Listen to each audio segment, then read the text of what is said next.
kasih. Iya, Bapak. Saya mau buka screen.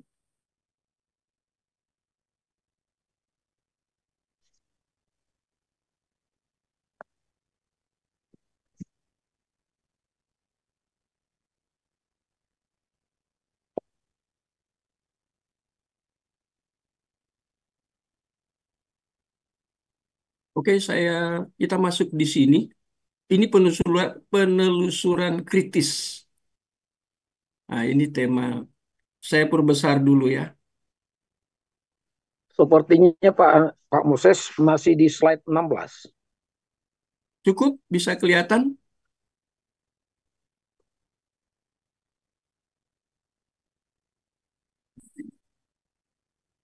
Ini penelusuran kritis ini yang di tulisannya di bold ya, dihitamkan. Ini kutipan, saya mengutip ini. Ini bicara kemarin sudah disinggung sedikit, tapi ini ada penekanan. Ini tentang I am. Ini bagian dari Ehye Eser Ehye. I am. Aku adalah. Nah, ini yang kita mau lihat. Sebentar saja ini baru kita pindah ke tema baru, subtema baru ya. Ada. Jadi itu I am ini, aku adalah, ini ada 7 perkataan. I am. Ego eimi itu contohnya ini. Yohanes 6 ayat 35 ini contoh. Bisa tolong Krie baca ini Yohanes 6 ayat 35. Baik, Pak. Silakan. Yohanes 6 ayat 35. Kata Yesus kepada mereka, "Akulah roti hidup. Barang siapa datang kepadaku, ia tidak akan lapar lagi, dan barang siapa percaya kepadaku, ia tidak akan haus lagi." Nah, ini eh, akulah tapi penekanannya kepada roti hidup. Ada hal lain juga, tetapi yang menjadi fokus kita yaitu tentang ego eimi. Akulah, akulah atau aku adalah. Akulah, aku adalah. Itu sering bergantian di PB ya. Nah, di PL yaitu Eser, Ehye, Eser. Keluaran 3 ayat 14 yang kita sudah pelajari kemarin. Nah, cuman ini penekanan disebut dengan penekanan kritis ya. I itu ego, aku, I, aku. Itu saya tulis di sini lengkap ya, ini ya. Ini kalau orang suka menggali Alkitab, eksegese ini lengkap sekali ini ya. Personal itu menunjuk akulah, itu personal atau posesif, pronoun, nominatif. Ya, itu person singular. Artinya orang pertama. Ya, nah, ini saya gali ini. Kemudian kata ego ini di dalam culture and historical background ini ayam Keluaran 3 ayat 14 ini di dalam dunia Yunani Romawi ini ya. Kata ganti orang seperti ego digunakan untuk menegaskan identitas dan otoritas seseorang. Jadi ketika Yesus katakan akulah roti hidup. Jadi Yesus sedang membicarakan tentang identitas dari dirinya, dari pribadinya. Kemudian yang kedua, itu menyangkut otoritas dari seseorang atau otoritas Kristus. Dia yang katakan akulah atau aku adalah ego eimi. Jadi dua hal ini ya, I am ya, di dalam Keluaran pasal 3 ayat 14 ini dikatakan membicarakan identitas. Siapa dia identitas? Jadi dia memperkenalkan diri, identitasnya seperti apa. Dan sekaligus otoritas dari Yesus sendiri itu tercakup di dalam kata ego. Akulah. Ya, dalam konteks PB, penggunaan ego oleh Yesus sangat penting karena sering dikaitkan dengan wahyu Allah dalam PL.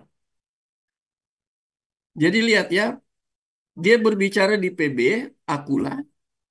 khususnya contoh Yohanes 6 ayat 35. Tetapi ketika kita menekankan tentang akula yang Yesus katakan, ini terkait dengan wahyu di dalam perjanjian lama. Ya, nama ilahi akula. Jadi lihat ya, ini malam ini beberapa hal kita lihat hanya dari satu kata ini ya. Ini pendalaman. Yang pertama kita lihat tentang identitas, yang kedua tentang otoritas. Kemudian yang ketiga ini Yesus bicara di perjanjian baru, tetapi itu terkait dengan perjanjian lama. Nah, kita lagi belajar kristologi dalam perjanjian lama, ya. Jadi kita lihat di sini ya, tidak lepas apa yang Yesus katakan akulah dengan perjanjian lama, ya. Dan itu disebut itu divine. Akulah itu ketika Yesus katakan akulah, akulah, akulah atau aku adalah ego emi, ego emi. Itu tidak terkait dengan divine, dengan keilahiannya. Jadi ini bukan bicara tentang kemanusiaan. Ketika dia bilang akulah, itu berbicara tentang keilahian. Jadi kita harus hati-hati di sini ya. Nah, tadi kita sempat ngobrol ya, Pak Anton beri masukan, bagus itu masukan ya. Tuh cara Pak Deki mengajar itu langsung apologet. Jadi kalau orang mengatakan atau para polemikus tidak percaya bahwa Yesus itu divine, dia artinya yang ilahi. Nah ini bukti otentik ini. Mereka tidak mengerti ketika Yesus katakan, akulah. Mereka tidak mengerti. Itu walaupun dia di dalam posisi berinkarnasi, tapi ketiga muncul 7 perkataan tentang akulah atau aku adalah ego eimi, itu Yesus tidak sedang berkata sebagai pribadi yang lebih menekankan tentang hakikat kemanusiaan. Tidak, ya. Jadi kata ego eimi ini membicarakan tentang keilahiannya, eksistensinya, keberadaan dia sebagai sebagai divine, ilahi, sebagai Allah, sebagai God. Jadi kita harus hati-hati sekali di sini ya. Dan itu mementahkan semua konsep mereka. Mereka menafsirkan itu secara keliru. Mereka tafsirkan bahwa apa yang Yesus katakan itu mereka tidak mengerti sama sekali. Sepertinya mereka kan sering memberikan apa ya argumentasi bahwa Yesus tidak pernah mengaku langsung bahwa Yesus sendiri yang katakan bahwa akulah Tuhan atau akulah Allah. Itu kan tuduhan mereka. Yesus menggunakan hal yang berbeda, tidak seperti yang mereka mau. Jadi dia berbicara itu ke orang Yahudi, dia memperkenalkan diri ego eimi kepada orang Yahudi. Tapi dia tidak mau mengkaitkan dirinya dengan cara berpikir orang Yahudi. Apa maksudnya? Saya memberikan argumen, Yesus tidak mau mengikuti cara berpikirnya orang Yahudi, mindsetnya orang Yahudi. Karena kemarin-kemarin kita sudah membahas habis-habisan bahwa perspektif orang Yahudi tentang Mesias itu bukan Mesias yang dimaksud oleh perjanjian lama yang mereka pelajari. Itu Mesias yang mereka tafsirkan menurut mereka itu Mesias di dalam presuposisi mereka, bukan presuposisi Alkitab. Walaupun mereka belajar dari perjanjian lama, tuntas mereka belajar. Ya, mereka buat penelitian, tapi konsepnya keliru. Karena mindsetnya sudah keliru, argumentasinya keliru. Mereka tidak mengerti bahwa Yesus itu divine. Dia itu. Ketika dia katakan, aku adalah, itu divine. Apalagi para polemikus masa kini. Seperti Don Ditan, Suma, siapa lagi itu ya. Nggak ngerti tentang ego eimi ini. Padahal Yesus lagi membicarakan tentang keilahiannya. Di dalam posisi dia sedang berinkarnasi. Mereka tidak paham, tidak nyangkut ke situ. Kita aja yang gini-gini kan tidak umum. Di gereja mungkin tidak tidak dikhotbahkan. Yang seperti gini itu harus diberikan di PA supaya makin dalam. Jadi ini bukti otentik bahwa Yesus itu ketika bicara ego eimi itu menekankan tentang keilahiannya, hakikat divine-nya, tentang bahwa dia Allah. Ini berbicara tentang kealahannya, bukan kemanusiaannya. Aku adalah, aku adalah, aku adalah. Ini menarik. Ya. Kadang kalau kita tidak belajar serius seperti ini, kita juga mungkin berpikir seperti para polemikus, ya, yang mengaku Yesus dan Tuhan itu siapa?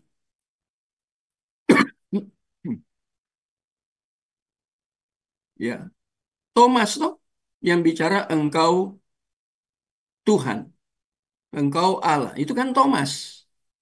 Mereka katakan mana dari perkataan Yesus sendiri, dari pribadi Yesus ada argumentasi? Nggak ada. Ada. Tapi bukan langsung katakan aku Allah, aku Tuhan. Dari kata akulah aja sudah menunjukkan bahwa dia memang Allah. Jelas ya. Ini ya barang yang tidak umum yang seperti gini. Walaupun itu ada di Alkitab. Hanya kita bisa tahu ketika kita belajar. Kita belajar seperti ini baru kita akan paham. Ya, ketika dia katakan ego eimi, akulah atau aku adalah itu faktor utamanya ya menekankan tentang keilahiannya, divine-nya. Oke, saya teruskan. Ya, itu intinya. Nah, sekarang saya kutip dari studi Bible, study Bible ya. Tentang aku adalah roti hidup. I am the bread of life.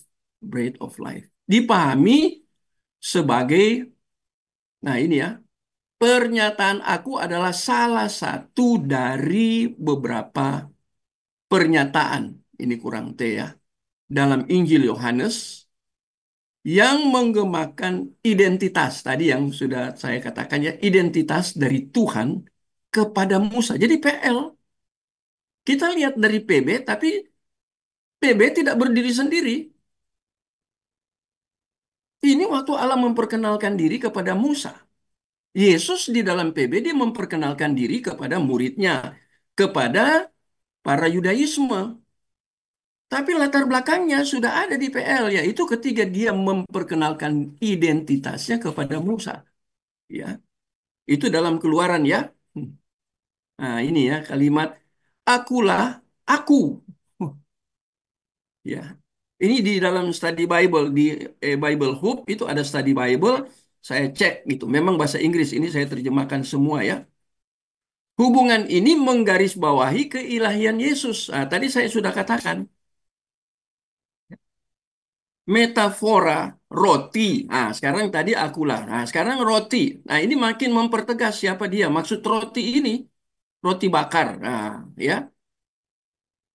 Kuat dalam bangsa Israel. Ini Israel lah, ini Israel Selatan ya, orang Yahudi ya, yang merupakan kebalikan dari Kristus sebagai sistem spiritual sejati. Ini Yudaisme ya, berakar kuat dalam Yudaisme Israel Selatan. Nah, kok ada kalimat ini yang merupakan kebalikan. Nah, ini saya garis bawahi, kebalikan dari Kristus. Nah, ini ya, sebagai sistem spiritual sejati, spiritual Yudaisme, ya, yang memandang dirinya Pak, sebagai sesuatu yang penting bagi kehidupan sehari-hari. Jadi bukan roti biasa, maksudnya berbalikan di sini, ini bukan roti biasa,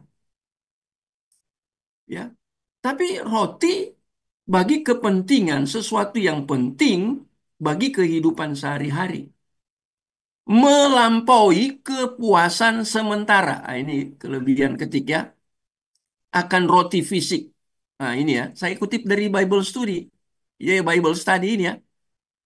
Jadi bukan hanya untuk kepuasan sementara. Jadi roti ini, nah, lihat ya, ini penegasan lagi ini kata. Ini roti ketika dia menekankan tentang akulah roti hidup. Hidup di situ bukan hidup fisik. atau bios, saya tambahkan di sini, pertajam. Tapi hidup yang dikatakan akulah roti hidup. Itu roti itu makanan, makanan, tapi yang memberi makanan yang memberi hidup. Tapi hidup di sini bukan hidup yang sementara, temporer atau kontemporer. Yaitu kehidupan fisik. Itu tidak menekankan itu. Di dalam study Bible, di dalam Bible Hub, itu dikatakan tidak menekankan itu, tapi menekankan bahwa dia memberi hidup. Dia adalah pusat ego emi. Dia sentral dari pusat kehidupan apa? Soe, bukan bios. Ya, jadi lihat ya, semakin jelas ketika roti itu kita selidiki berhubung dengan kata akulah roti hidup. Ya, akulah roti hidup. Ya, mereka tidak akan lapar lagi. Nah, kalau makan roti hidup yang diberikan dari sumber, yaitu sumbernya Kristus sendiri, orang tidak akan lapar lagi. Jadi begitu dalam di Bible Bible Hub. Jadi dalam sekali ini di Bible Hub. Jadi kita lihat ini ya. Jadi bukan untuk kepuasan sementara fisik, roti fisik. Ya, untuk hidup bios. Ini di Bible study ini ya. Ya, jadi semakin menegaskan bahwa memang ini maksud aku adalah itu berbicara tentang pribadi dia sebagai dengan hakikat Allah. Di dalam pribadinya kan ada hakikat Allah. Ah, ini menekankan itu, bukan hakikat manusia. Sehingga dia bisa memberikan hal yang penting, makan, makanan. Tapi makanan di sini saya singkat dengan makaroni. Tahu ya makaroni ya? Makanan rohani. Nah, ya, ini jelas sekali ya. Kalau kita buat penelitian seperti ini makin hari makin jelas. Ya, aku akulah roti. Roti di sini untuk kebutuhan hidup spiritual, bukan untuk kepuasan yang fisikal, bukan, tetapi kepuasan, ya, kepuasan untuk kehidupan spiritual. Ya. Jadi perkataan Yesus bahwa ia adalah I am tidak dapat dipisahkan dengan ketiga Allah memperkenalkan dirinya kepada Musa. Lihat ini penekanan ya. Kembali lagi ke pertama kali dalam Kejadian 3 ayat 14. Walaupun perkenalan diri Allah terjadi di PL dan apa yang diungkapkan Yesus sebanyak 7 kali di Injil Yohanes itu terjadi di PB. Namun kedua peristiwa yang berbeda ini waktunya berbeda, ya. Audiens yang Yesus hadapi yang di perjanjian lama itu dia bertemu dengan Musa. Sekarang ketika dia katakan aku adalah, itu ya berbeda audiensnya. Tidak kepada satu pribadi, tapi kepada banyak orang yang dengar aku adalah roti hidup. Nah, itu audiensnya berbeda, ya. Menunjukkan kepada satu pribadi yang sama, yaitu pribadi Yesus. Inilah bukti konkret bahwa PL tidak dapat dipisahkan dari perjanjian baru. Ya. Jadi perjanjian lama itu yang Yesus tentang perkataan Allah memperkenalkan diri kepada Musa itu semakin jelas ketika kita melihat di dalam perjanjian baru. Jadi tidak dapat dipisahkan. Ya, ada hal-hal yang ditulis dalam perjanjian lama di dalam waktu yang berbeda, ya. Kemudian dengan audiens yang berbeda, tetapi esensinya yaitu membicarakan tentang satu pribadi, yaitu pribadi Yesus. Pribadi dari sisi hakikatnya sebagai Allah. Nah, ini poinnya ya. Sebentar HP saya jatuh. Oke.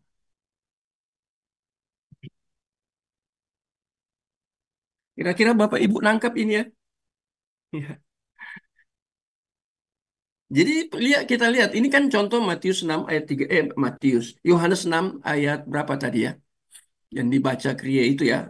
Yohanes 6 ayat 35 itu contoh. Nah, nanti akulah jalan kebenaran dan hidup. Wah, itu semua spiritual, bukan kehidupan sementara. Akulah pintu, itu menuju kekekalan, ya, eternity. Jadi ini bukan masalah-masalah yang sifatnya kontemporer atau temporer. Dan bukan berhubungan dengan kehidupan bios yang eh, sudah sedang dihidupi oleh manusia pada umumnya. Ini kebutuhan spesifik yang sifatnya unik, yaitu kebutuhan kehidupan spiritual dan eternity. Jadi itu yang Yesus berikan, ya, ketika dia katakan akulah, akulah 7 kali itu, ya. Nah, sampai di sini kita akan pindah ke poin berikut, ke materi berikut, ya. Ini agak seram-seram ini. Ini salah ketik, ya. Teologi, covenant teologi dan kristologi. Ada yang baru di sini. Kalau kristologi ini, yang baru ini covenant, tapi terhubung dengan kristologi. Nah, ini saya baca dari Frame punya buku, ya. Kalau Bapak Ibu mau baca, saya bocorkan, ya. Itu ada di 1.000 buku yang kemarin Pak Cucun dan beberapa teman kita bersama-sama mengupayakan supaya ada referensi itu, yang 1.000 referensi, ya, yang kemudian Pak Anton yang kelola kemudian dibagikan. Nah, saya lihat di situ, khususnya kalau Bapak Ibu mau cari itu Bapak Ibu ambil dari sistematik teologi. Nanti di paling atas itu muncul penulisnya itu John Frame. Nah, saya lihat dari situ, ya. Saya cari memang, ya. Nah, sekarang covenant teologi dan kristologi. Covenant, perjanjian, ya, promise, ya, perjanjian. Tapi banyak orang gunakan covenant. Nah, sekarang kita mau lihat ini pemahamannya tentang covenant teologi secara epistemologi, ya. Ya, understanding itu, ya, atau understand, ya, epistemologi. Nah, saya arahkan langsung pelajari referensi yang ditulis oleh William Dyners. Judul referensinya ini, tema-tema dalam teologi PL. Ini buku lama sekali yang diterbitkan oleh Saat, ya, Seminari Alkitab Asia Tenggara di Malang, Jawa Timur. Nah, kalau mau mendalami khusus tentang apa itu covenant teologi dalam Perjanjian Lama, ya. Nah, ini covenant teologi ditulis oleh William Dyer. Saya sudah baca, ini sudah cukup lama, ya, masih Bachelor of Theology. Ya, kami diarahkan salah satu referensi yang harus dimiliki yaitu William Dyners, tema-tema teologi dalam PL. Dan saya ketemu dengan pembahasan beliau tentang covenant teologi. Itu menarik, sangat menarik, ya. Nah, sekarang deskripsi esensialnya, gambaran esensialnya. Bahwa yang berinisiatif, nah ini, ya, melakukan perjanjian adalah Allah sendiri. Nah, kita lihat, ya, itu teologi perjanjian, teologi eh, teologi kita, teologi Kristen. Selalu yang ambil inisiatif tidak pernah dari bawah, selalu dari atas, selalu dari atas. Nanti kalau saudara belajar lagi yang lebih spesifik, khususnya tentang soteriologi, tentang keselamatan, itu Allah yang ambil inisiatif. Itu menarik sekali, selalu dari atas. Ya, dan itu berdasarkan kedaulatan Allah. Ya, itu the sovereignty of God. Ya, jadi kita lihat di sini di dalam teologi perjanjian itu hal yang paling esensial yaitu bahwa yang ambil inisiatif melakukan perjanjian adalah ada Allah sendiri. Adapun sekarang isi dari perjanjian adalah pengikatan diri Allah dengan umat pilihannya. Ya, jadi Allah dengan rela mengikatkan dirinya kepada siapa? Bukan kepada sembarang orang. Nggak mau. Hmm. Saya berikan ilustrasi, ya. Umpamanya ini ada Pak John Roni ya. Ini Bapak atau masih muda? Ketika kita mau mengikatkan diri kita dengan apa ya, masih dalam tahap pacaran, kemudian sudah serius mau menikah. Apakah kita sembarang, itu kan keikatan, itu pernikahan. Apakah kita sembarangan mencari istri? Apalagi kalau kita orang-orang yang rohani dan strata kerohanian kita sudah progres. Ya, kita sudah disebut dengan noesis atau noemata. Bukan hanya nous, tapi sudah noesis, noemata. Artinya kita sudah punya pengetahuan, sudah punya pemahaman yang mumpuni. Jadi kita mencari pasangan hidup tidak sembarang orang, kan kita harus pilih. Ya, harus seiman, ada standar umum. Ya, harus seiman. Itu paling penting kan, seiman. Nah, sekarang ini perjanjian, dalam ikatan perjanjian ini, Allah tidak, ketika disebut dengan covenant, itu bukan berarti Allah mengikatkan diri dengan sembarang orang. Tapi dia mengikatkan diri dengan siapa? Dengan umat pilihannya. Nah, dalam konteks PL itu Israel. Ini ditulis oleh siapa? Frame tulis ini. John Frame. Ini John Frame muridnya langsung dari Cornelius Van Til, seorang ahli sistematik teologi dan ahli apologetika pada zamannya. Ya, Bapak Ibu cari buku-bukunya, pelajari habis-habisan buku-bukunya.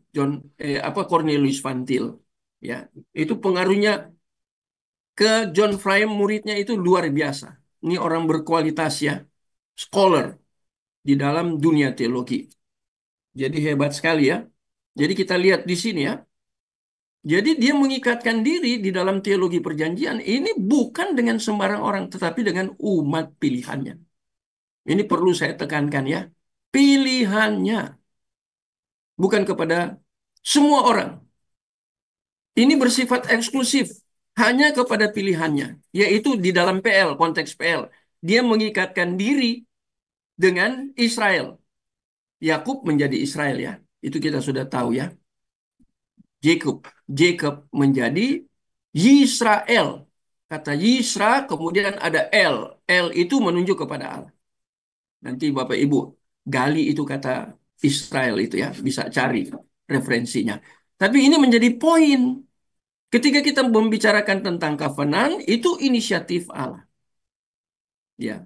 Inisiatif Allah di dalam apa? Di dalam mengikatkan dirinya, diri Allah dengan siapa? Yang dia pilih. Kalau sudah berbicara yang dia pilih, ini berbicara tentang apa lagi Bapak Ibu? Dia yang pilih, berarti dia yang berdaulat. Dan apa yang dia pilih tidak mungkin akan salah.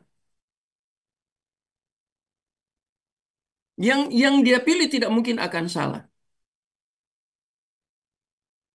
Dari dia ya, dari sisi dia. Tapi umat yang dia pilih bisa salah nggak? Bisa. Nah ini saya buat pertanyaannya. Pertanyaannya, apakah perjanjian Allah bisa diputuskan sepihak?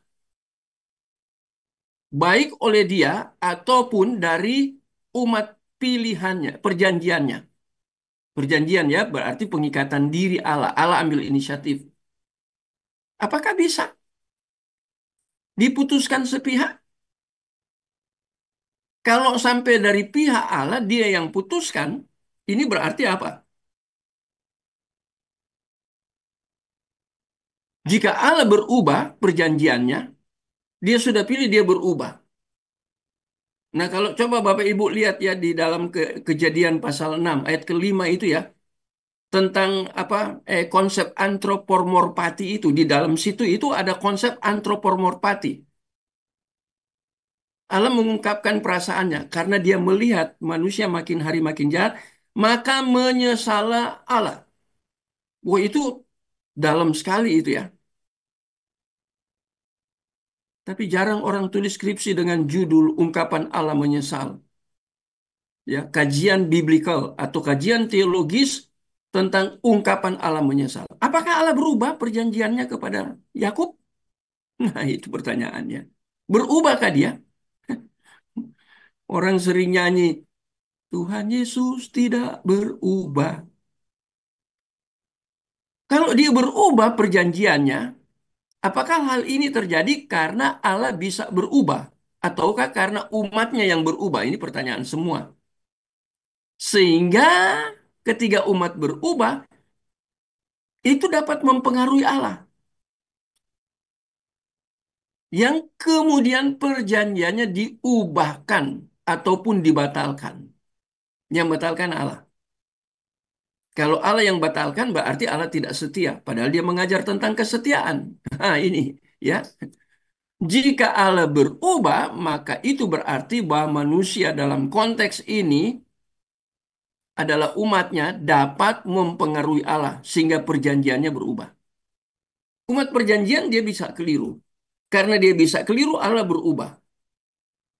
Jadi Allah bisa dipengaruhi oleh umat dari bawah ke atas, ke Allah. Saudara coba pikirkan baik-baik ya terkait dengan covenant ini.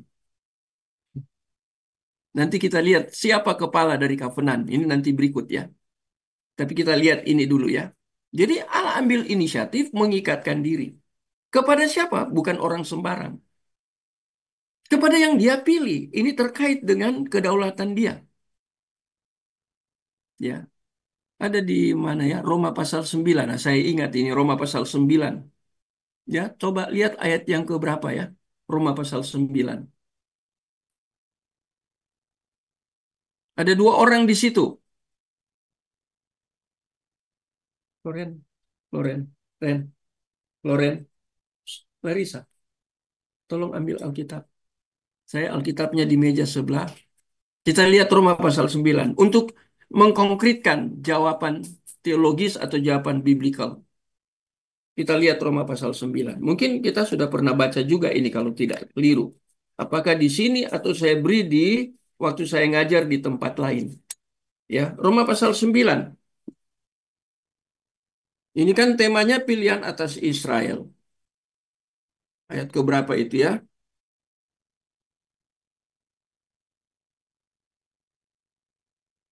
Kita lihat ayatnya ya.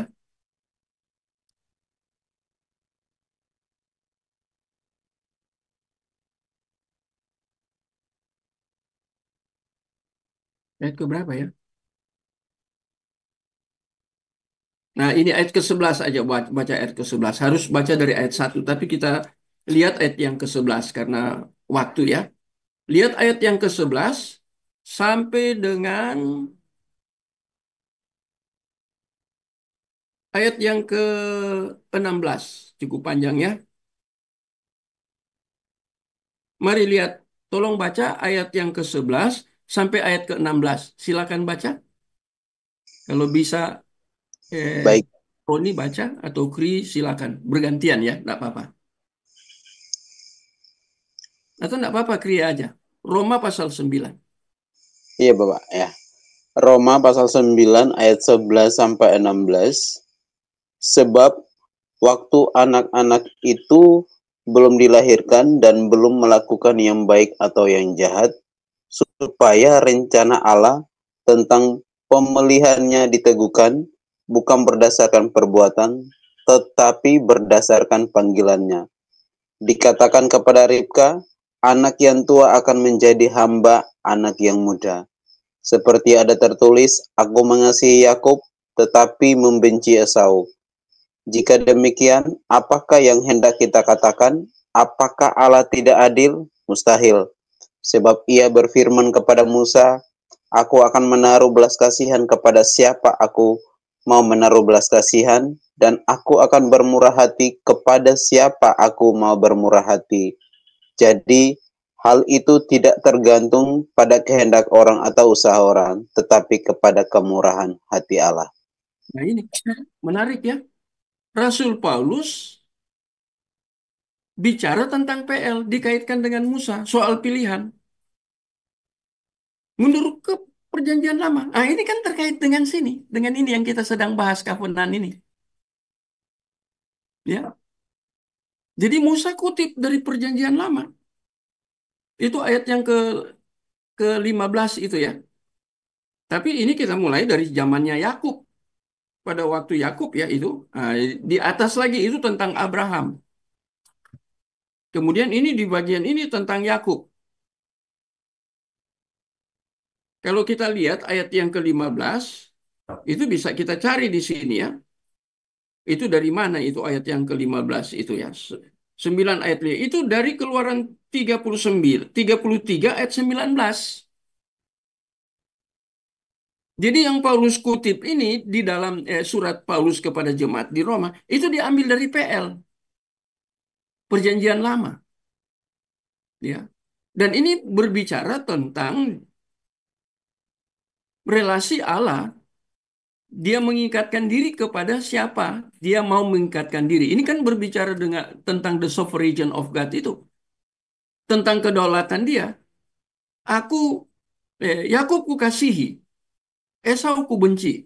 Ini kan kedaulatan. Nah, kalau model kedaulatan seperti ini, Paulus di bawah dia katakan, apakah Allah tidak adil? Dia katakan mustahil Allah tidak adil. Tapi kalau kita lihat dari aspek kita, dari segi manusia, sisi manusia, enggak adil Allah ini. Ini kan bicara kedaulatan. Allah tetap adil. Ya. Jadi kita lihat di sini ya, itu menarik sekali ini ya. Bahkan kita lihat ini, ya, sebelum lahir dia sudah tentukan siapa yang dia pilih. Sebelum anak-anak itu lahir, dua ini, kemudian yang kedua mereka hidup moralnya itu belum ada. Dia sudah pilih. Ini konsep tentang apa ya? Kematahuan Allah. Ini the attributes of God terkait dengan Allah Maha Tahu. Sebelum anak-anak itu lahir kok. Sebelum mereka melakukan perbuatan ini dan itu. Allah sudah tentukan dari sononya. Nah, pasti Bapak Ibu tanya, apakah jadi robot mereka? Ya. Apakah manusia jadi robot? Ujung-ujungnya ke situ. Ini kan bicara tentang perbuatan. Buktinya nggak jadi robot. Tapi kita lihat di konsep covenant ini berhubungan dengan kristologi ini. Yesus dalam PL. Paulus mengutip dari perjanjian lama. Jauh sekali dia mundur ke belakang. Itu luar biasa ya. Dia menulis di dalam PB, surat Roma. Tapi dia mengutip dari apa yang Musa tulis. Wah, itu yang Musa tulis dari Keluaran pasal 33 ayat 19 itu. Khususnya yang ayat 15 itu dalam Roma 9. Ya, ayat 15 itu kutipan dari Keluaran 33 ayat 19. Bapak Ibu baca aja itu. Jadi ini hal yang menarik. Dan secara khusus covenant itu apakah Allah berubah? Tadi ya kita sudah lihat di atas ya. Karena tergantung ke umatnya, umat bisa berubah. Ya, kesetiaannya kepada Allah bisa berubah. Tetapi apakah kemudian karena umat berubah, kemudian akhirnya Allah kemudian membatalkan? Apakah seperti itu konsep Alkitab? Kalau sampai Allah batalkan karena umat berubah, itu artinya apa? Allah tidak konsisten. Allah tidak setia. Ya, kita bisa tinjau dari beberapa aspek. Dan itu tidak biblikal, itu tidak teologis. Menarik tidak Bapak Ibu ini? Malam ini kita khususnya tentang covenant, teologi ya, dan kristologi. Ini kita integrasi dua hal yang besar ini ya. Teologi perjanjian, covenant teologi, dan kristologi. Sekarang kita kita integrasi, combine dua hal yang besar ini. Siapakah yang melakukan perjanjian? Nah, ini yang nanti di bawah-bawah makin hari makin jelas. Ini tulisan saya kutip khusus dari John Frame. Makin hari makin jelas dia tulis. Siapa yang dimaksud Allah Allah perjanjian itu, Allah covenant? Siapa yang dimaksud dengan umat perjanjian itu? dalam konteks PL. Apakah itu terkait Allah perjanjian itu terkait dengan pribadi Kristus atau siapakah? Atau pribadi Bapa? Atau pribadi Roh Kudus? Wah, ini menarik. Apakah apalagi yang penulisnya seperti John Frame?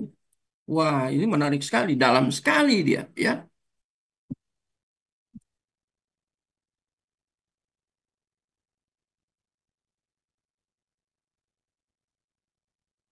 Bapak Ibu makin mengerti ini nggak? Sudah masuk ke sini ya, covenant, ya.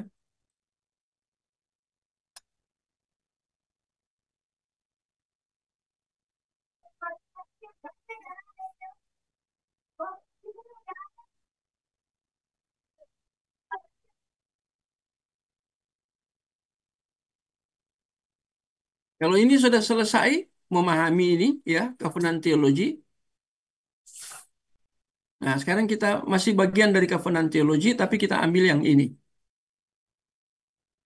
Build an understanding of divinity. Ya, ini membangun pemahaman tentang ketuhanan. Nah, ini yang sangat terkenal. Saya dengar berkali-kali ini seorang hamba Tuhan, yaitu Sucipto Subeno, mengkhotbahkan selama 1 bulan tentang lordship, ketuhanan. 1 bulan penuh. Tiap dia hari Minggu dia naik mimbar, dia khotbah tentang lordship. Ya, lordship, ketuhanan. Wah, ini menarik. Ya. Jarang orang seperti orang-orang ini, mereka pembelajar sih. Ya, jadi kuat mereka belajar, mereka tahu apa yang harus mereka sampaikan kepada jemaat. Wah, jemaat itu jemaat puas karena selama 1 bulan mereka dengar satu tema khusus, lordship. Dan lordship ini dikaitkan dengan Kristus. Ini berarti lordship menekankan bukan kemanusiaan Yesus, tetapi tentang hakikat kealahan dari Yesus. Divine, ilahinya Yesus. Itu menarik, lordship. Saya penasaran kepada hamba-hamba Tuhan seperti itu ya, Sucipto Subeno. Saya nggak malu-malu mau katakan namanya ya. Makanya saya hadir. Oh, saya tahu Pak Cip khotbah. Pasti, pasti mantep. Orangnya kuat belajarnya. Dia sempat ngajar di Pacet itu ya, ada STT di Pacet di Jawa Timur ini ya, di daerah Pasuruan itu ya apa di atas ya, Pak Anton naik itu kan Pacet agak dingin itu. Ada sekolah teologi ya. Nah, itu apa pendeta yang pengajar yang hebat di situ itu adiknya Stephen Tong, Yosef Tong, datang dari LA. Itu ngajar di situ. Sucipto Subeno dibawa untuk ngajar itu di S1. Ya, karena berkualitas. Nah, sekarang kita membangun pemahaman tentang ketuhanan, Lordship, merupakan hal yang sangat penting. Ya, ini terkait dengan pembelajaran proper theology tentang Allah. Yang harus ya tentang Allah, tapi Allah yang mana? Allah yang sesuai dengan Alkitab, biblical. Sebab jika tidak, maka pemahaman kita tentang ketuhanan berbasis Alkitab gagal. Dan ini bukan dengan cara pragmatis belaka. Iya pagi, saya mengajar tentang bahaya pemikiran pragmatis. Ya, ketika saya mengajar mata kuliah apa tadi pagi ya, apologetika kalau tidak salah. Ya, apologetika Kristen. Saya bicara tentang pragmatis. Saya kutip satu buku membicarakan tentang bahaya ketika berapologet kita memberikan argumentasi-argumentasi yang tidak biblikal, tetapi bersifat pragmatis. Nah, itu saya jelaskan panjang lebar karena mengajar apologet. Nah, ini ya. Jadi ketika kita memberikan argumen tentang lordship, membangun pemahaman tentang lordship atau ketuhanan, nah kita harus sangat hati-hati. Nah, Frame mengemukakan siapakah Tuhan yang ingin kita ketahui? Jawabannya bahwa kitab suci mendeskripsikan dia dalam banyak cara. Nah, banyak cara. Sehingga berbahaya untuk menganggap salah satu cara dari mereka sebagai hal yang lebih mendasar atau lebih penting daripada yang lain. Jadi John Frame katakan, harus lihat tentang Allah yang digambarkan, ada deskriptifnya di dalam Alkitab. Itu harus lihat secara total. Ini bahasa Latin ya, total itu keutuhan, secara utuh di dalam seluruh Alkitab. Memang ada hal yang ditekankan di Alkitab itu bersifat spesifik. Tetapi itu harus dilihat secara utuh. Dan umpamanya kita melihat ada hal yang spesifik dengan hal spesifik yang lain, kemudian itu berkontradiksi, itu berarti mindset kita sedang bermasalah.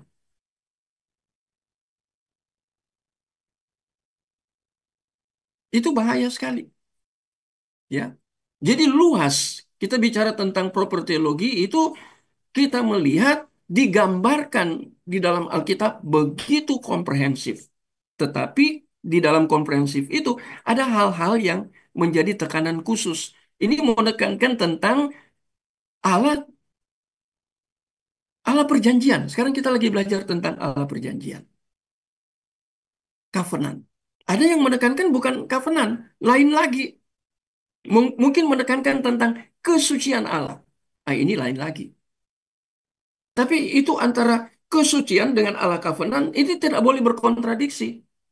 Ini harus utuh. Kalau saya berikan ilustrasi ya, kita belajar sistematik teologi. Kan itu ada berapa macam, berapa banyak itu dalam sistematik teologi. Kalau sampai kristologi kita kemudian berkontradiksi dengan soteriologi, ini bermasalah. Atau kristologi kita berkontradiksi dengan pneumatologi, yang jadi masalah bukan sistematik teologinya. Mindset kita yang jadi masalah. Nah, ini sebagai ilustrasi. Karena itu satu keutuhan, sama dengan ini. Ya, jangan anggap ekstrimkan yang satu, yang lain dilepas. Nggak boleh itu. Karena itu sama-sama kebenaran. Yang sifatnya komprehensif, tetapi ada spesifikasi khusus yang ditekankan. Tetapi tidak boleh berkontradiksi dengan hal yang lain. Namun dalam upaya merangkum ajaran-ajaran kitab suci, kita tentu saja dapat berbuat lebih buruk daripada menggunakan konsep ketuhanan. Nah, ini kan lordship-nya ilahi sebagai titik tolak kita. Ya, menarik sekali ini cara berpikir dari orang sebesar Frame ini. Nah, dia tulis sekarang ya, Tuhan, dia pakai itu kata Tuhan semua huruf besar ya, Yahweh dalam bahasa Ibrani, adalah nama yang digunakan Allah untuk mengidentifikasi dirinya pada awal perjanjian dengan Israel. Dan itu dia, lihat, Frame aja kutip Keluaran 3 ayat 13. Ada banyak ayat, tapi dia startingnya lihat ya, Keluaran 3 ayat 13 sampai 15. Ini kan yang kita lagi pelajari sekarang, Eser juga ini. Nah, itu jadi, dan Frame itu kaitkan dengan awal perjanjian. Apa maksud Frame? Itu ayat-ayatnya saya kutip nih. Allah Yahweh yang mengambil keputusan mencari Musa, berinisiatif mencari Musa, dan memperkenalkan diri kepada Musa. Siapa dia? Dan Musa diutus untuk memperkenalkan Allah kepada Israel, umat pilihan. Lihat itu satu. Rangkaian itu ya. Tidak putus itu. Itu terkait satu dengan yang lain erat. Allah ambil inisiatif. Dia yang cari Musa. Dia berjumpa Musa, dia memperkenalkan diri. Musa kemudian diutus untuk memperkenalkan diri Allah kepada bangsa Israel. Nah, itu satu kaitan yang tidak boleh putus. Jadi lihat, ya, Yahweh itu memperkenalkan dirinya pada awal perjanjiannya dengan Israel. Melalui siapa? Musa. Israel lagi yang disebut di sini kan umat pilihan. Ya memang umat pilihan Israel. PL ya, PL. Ya, di sini saya agak pelan-pelan. Ini cara berpikir John Frame tidak gampang. Ya, ya. Nah, kemudian tadi dari Yahweh dia katakan itu adalah kurios dalam bahasa Yunani. Ini mengherankan. Saya sampai berpikir keras, bergumul. Mengapa John Frame bicara Yahweh tapi dia menulis Kurios? Apa maksudnya Frame? Bapak Ibu kira-kira ada yang nangkep maksudnya Frame? Kenapa dia tidak tulis Elohim sih? Atau El saja? Atau Eloah? Tapi dia bicara Kurios. Oh, kalau kita sudah biasa berpikir teologi, sudah terbiasa belajar teologi ya, dengan serius dan konsisten, langsung otomatis cara berpikir kita, mengapa Kurios, Prime, dia tulis di atas Yahweh, tapi munculnya di sini Kurios dalam Yunani. Ibraninya Yahweh atau Jehovah. Tapi dia tulis Kurios di sini. Apa maksudnya, Prime? Ya, saya tahu maksudnya. Dia mengerti latar belakang orang Yahudi. Ketiga Yahweh kan tidak boleh disebut Yahweh. Mereka kan ketemu dengan Tuhan semua huruf besar kalau di dalam Alkitab kita atau di PL ya, atau semua Allah huruf besar itu kan Yahweh. Tapi ketika mereka mengucapkan nggak boleh Yahweh, harus diganti dengan Adonai. Dan Adonai itu di dalam bahasa Yunani itu kurios. Ah, ini baru baru baru bisa connect dengan cara berpikirnya. Jadi dari frame ini. Ini yang menarik, yang seperti gini. Ini nggak gampang, ya. Kok saya pikir-pikir juga ini. Itulah, itu adalah nama kurios dalam bahasa Yunani. Dia mulai start dengan Yahweh ke kurios. Oh, dia yang prime lagi ambil bahwa di konteks perjanjian lama untuk orang Israel, mereka tidak boleh sebut Yahweh. Ya, mereka sebut Adonai. Tapi dia kaitkan dengan perjanjian baru. Bahwa Adonai itu dalam bahasa Yunani itu kurios. Dan kata kurios yang ini diberikan kepada Yesus Kristus. Sebagai apa? Nah, ini mulai jelas. Covenant berhubungan kan dengan Kristologi. Ini makin jelas. Ini frame, caranya frame. Prime katakan diberikan kepada Yesus Kristus. Mengapa diberikan kepada dia? Sebagai ini kepale atau kepala. Kepale itu kan bahasa Yunani ya, kepale. Ya, kepale perjanjian baru. Sebagai kepala tubuh penebusannya. Mari kita baca Yohanes 8 ayat 58. Minta salah seorang baca. Yohanes 8 ayat 58. Mari silakan. Ada yang bisa bantu? Yohanes 8 ayat 58, kata Yesus kepada mereka, Aku berkata kepadamu, sesungguhnya sebelum Abraham jadi, aku telah ada. Menarik. Dia lagi berbicara dengan siapa? Dia ayat 58 itu kan aku berkata, aku, ego. Betul ya? Aku berkata ya. Betul Kri tadi baca itu ya. Iya, Aku Pak. berkata. Ego itu. Ego muncul lagi di sini. I am. Aku berkata. Aku. Ego. Dan tadi kita sudah belajar di atas tentang ego itu ya. Nah, ini dia berbicara. Dia singgung lagi Abraham. Aku telah ada. Ini menunjukkan apa? Kristus sudah hadir sebelum Abraham. Dia sudah ada. Abraham di mana? Di perjanjian baru atau di perjanjian lama? Di perjanjian lama. Dia sudah ada. Yesus sudah ada. Wah, menarik. Itu makanya disebut ini kepala perjanjian baru. Tapi lihat kepala perjanjian baru itu nyinggung penebusan. Itu menyinggung tentang perjanjian lama.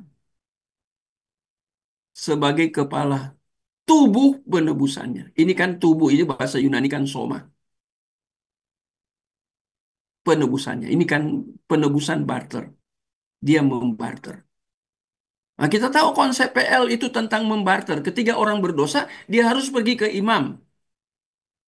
Bapak Ibu, saya pikir sudah tahu ini semua ya. Pergi ke imam, imam harus apa? Potong korban. Dan imam itu yang di dalam PL yang kerjanya potong korban itu, ketika Yesus datang berinkarnasi, semua keimaman dia itu, imam-imam yang ada di PL, itu semua tergenapi dalam Yesus. Itu di Ibrani. Dia menjadi imam besar. Bapak Ibu nangkep enggak? Kan penebusannya itu kan korban-korban itu berhubungan dengan penebusan. Tubuh di sini ini berbicara soma. Ini tubuh Kristus di sini. Dia harus tebus tubuhnya. Dia itu kepala. Ini kepala. Nanti sebentar lihat di bawah ya, ada kepala di sini. Ya, ini frame, ini cara berpikirnya dahsyat sekali. Jadi lihat ya, kalau kita mau baca buku referensi, kita harus tahu apakah hamba Tuhan yang menulis ini, scholar atau teolog ini berkualitas tidak. Kita harus pilih. Buku terlalu banyak sekarang.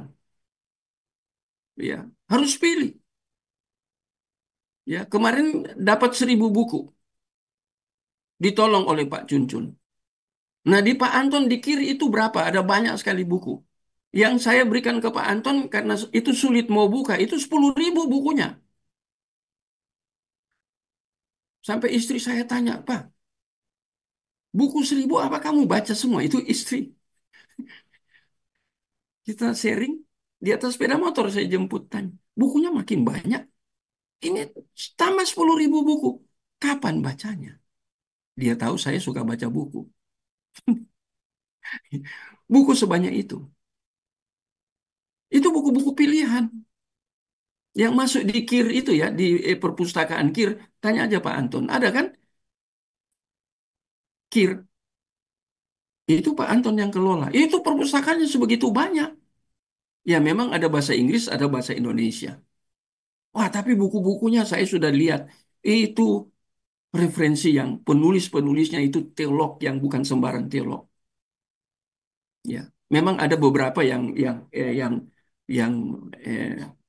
ya agak balelo ya. Saya pakai istilah di era posmo ya, agak balelo mereka menulis ya, ya dari segi teologi. Jadi kita juga hati-hati. Tapi terbanyak itu didominasi oleh teolog-teolog yang besar. Teologi khususnya teologi Injili dan apalagi teologi Reform yang cara berpikirnya makin dipertajam. Ya. Jadi kita lihat di sini. Kata kurios itu berhubungan dengan Yesus Kristus. Dan kata kurios itu kan diambil dari Yahweh. Yang tapi digunakan oleh orang Yahudi karena tidak boleh berbicara Yahweh, maka mereka ganti dengan Adonai. Adonai itu dalam Yunani kurios. Dan itu menunjuk kepada Yesus. Bahwa dia itu Tuhan. Dia itu kurios. Kurios itu Tuhan atau Tuan, tapi T-nya besar. Ini menarik. Ya, ada Yohanes 8 ayat 58 kisah ini. Nah, ada Roma pasal 14 juga ya. Nah, itu ayat-ayat referensinya. Jadi, lihat nih, penulis John Frame. Dia pakai ayat semua ini biblical banget ya. Cuman untuk mengerti pikiran dari John Frame itu saya jelaskan. Kalau Bapak Ibu jadi bingung ini kok dari Yahweh pindah ke Kurios ini bagaimana caranya ya? Cara berpikirnya John Frame ini gimana ya dari Yahweh pindah ke Kurios? Saya nangkep cara berpikirnya karena saya belajar teologi benar-benar serius dan konsisten. Jadi saya nangkap, oh iya iya, dia tidak jelaskan di bukunya. Ini kan saya kutip.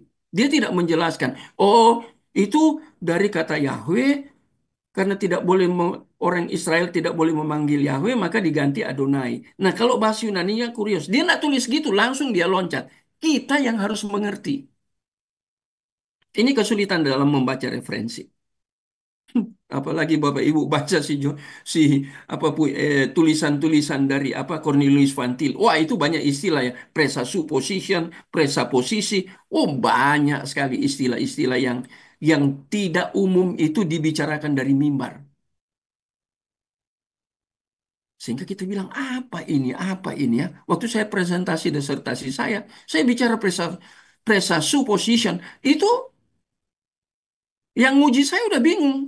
Karena mereka tidak biasa membaca referensi yang berat-berat seperti seperti itu. Sehingga mereka bingung, mereka apa ya? Baru saya jelaskan. Sehingga orang menilai bahwa saya bukan diuji, saya sedang mengajar. Mengajar siapa? Penguji. Penguji itu. Mereka yang nilai kan. Mereka bilang, Pak, tadi Bapak bukan bukan presentasi loh, Pak. Bapak bukan menguji waktu Bapak presentasikan. Kemudian mereka tanya, uji apa yang Bapak presentasikan. Tapi mereka nggak nangkap. Jadi mereka nggak bisa tanya, mau masuk dari mana ini, tanya ke Pak Moses. Nggak bisa macam-macam. Nah, karena belajar dari buku-buku yang berkualitas, referensi yang berkualitas. Ya, ini membangun mindset yang biblical atau teologis. Ini caranya. Nah, sekarang Fry berbicara tentang pengakuan iman yang mendasar dalam kedua perjanjian. Mengakui Allah, Allah itu kemudian dia katakan Kristus sebagai Tuhan. Itu ada di mana? Dia ambil lagi dari Ulangan pasal 6 ayat 4. Tolong lagi kalau bisa eh, Pak John, Roni, tolong baca ini ya. Keluaran pasal 6 ayat 4. Mari silakan.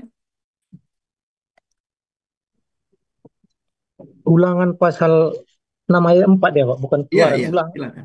ulangan kan? Ulangan pasal 6 ayat 4. Demikian firman Tuhan, dengarlah hai orang Israel, Tuhan itu Allah kita, Tuhan itu Esa. Men. Singkat ya. Iya,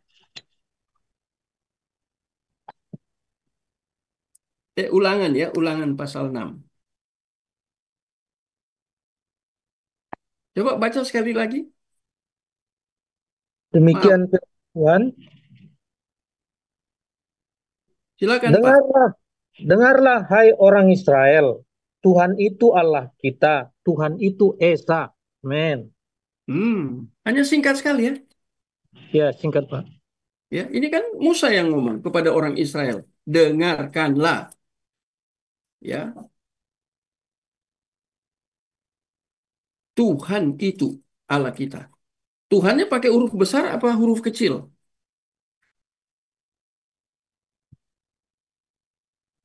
Huruf besar. Huruf besar semua.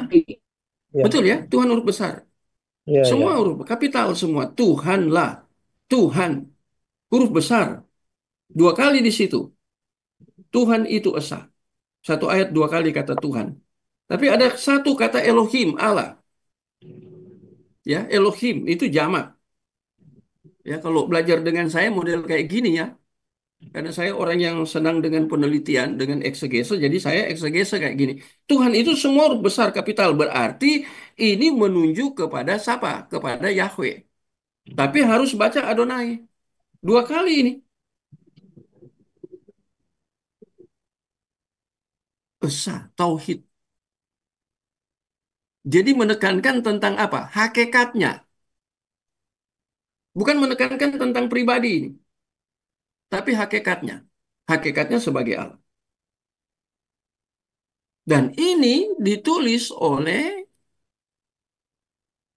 Frame ini pengakuan iman. Ya. Mengakui Allah. Allah itu di sini Kristus sebagai Tuhan. Ini saya harus salah tulis ini. Harusnya Tuhan huruf besar. Semua. Saya salah ketik. Ya. Karena itu menunjuk kepada Yahweh. Kata Tuhan yang ditekankan kata Tuhan bukan Allah di situ. Elohim. Tetapi semua huruf besar Tuhan di situ ya. Disebut Tuhan itu Allah. Elohim. Tuhan itu Elohim. Wah, itu menarik. Kalau Elohim itu di dalam apa Yunani itu apa? Elohim. Di Yunanikan Elohim. Septuaginta. Munculnya kata apa di situ? Kalau dari kata Tuhan ke Elohim apa itu?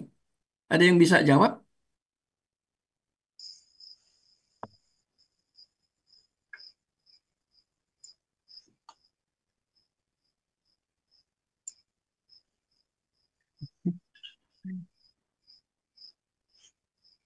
Kalau Elohim itu kan Theos. Itu Theos. Ya, menarik ini ya. Wah, memang kalau kita belajar kayak gini ya, dari seorang pemikir, seorang teolog, dalam sekali. Ya, nah, ya. Sekarang, nah, Allah melakukan tindakannya yang penuh kuasa supaya kamu mengetahui bahwa akulah Tuhan. Ini harus huruf besar ya. Nah, sekarang tadi dia ambil dari PL dasarnya. Sekarang dia ambil dari Keluaran pasal 7 ayat 5. Ada lagi ya, Keluaran pasal 7 ayat 14. Kemudian ini ayat 18, bukan 180 ya. Ini harus apa tanda kurung lah. Ya. Tapi ketulis nol. Lupa tekan shift-nya. Jadi langsung muncul nol di situ ya. Nah, jadi ini mengetahui bahwa akulah Tuhan. Supaya kamu mengetahui bahwa akulah. Ini kan Allah memperkenalkan diri. Nah itu ada dan di dalam Mazmur itu ada semua PL di sini. Hmm, ini menarik sekali. Jadi Allah sedang memperkenalkan diri kepada umat pilihannya. Bukan kepada sembarang orang. Kembali lagi saya tekankan itu ya. Bukan kepada sembarangan orang. Allah aja dia pilih yang dia mau perkenalkan yaitu kepada siapa? Kepada pilihannya. Jadi itu apa para polemikus itu mereka ngomong seenaknya tentang Allah dalam Alkitab, tentang keselamatan, tentang Yesus itu kristologi mereka bicara, tapi semuanya keliru. Mengapa?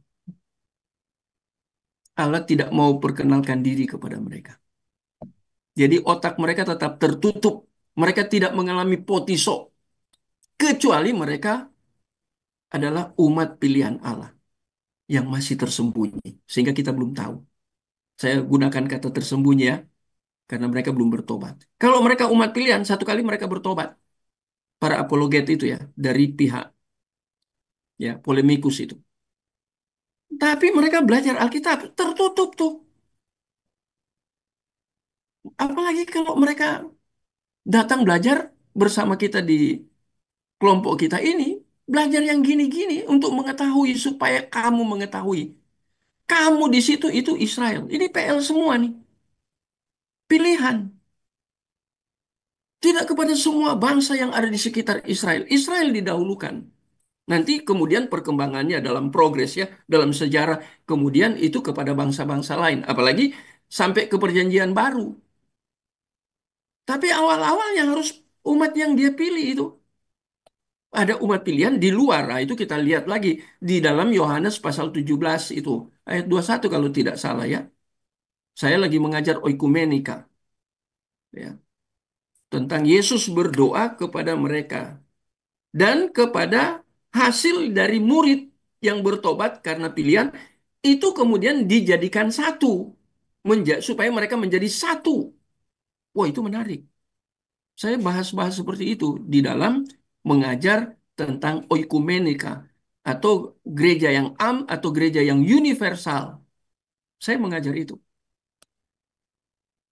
Jadi kita lihat di sini ya. Allah melakukan tindakannya, artinya diambil inisiatif yang penuh kuasa dan itu terkait dengan pemahaman dari orang pilihan. Dia katakan, akulah Tuhan. Orang pilihan berarti orang yang terikat dengan dirinya. Dia yang pilih berarti yang dia pilih itu harus terikat ke dia. Covenant kan itu kan ikatan. Dia yang ambil inisiatif. Harus terikat ke dirinya. Kalau Bapak Ibu saya katakan tadi ya, kalau baca yang William Dyrness punya itu waktu itu covenant perjanjian itu perjanjian darah juga itu. Wah itu lebih menarik lagi. Covenant dihubungkan dengan darah. Dan itu gambaran dari kristologi. Karena Yesus menumpahkan darah untuk siapa? Semua orang. Semua orang dalam tanda kutip.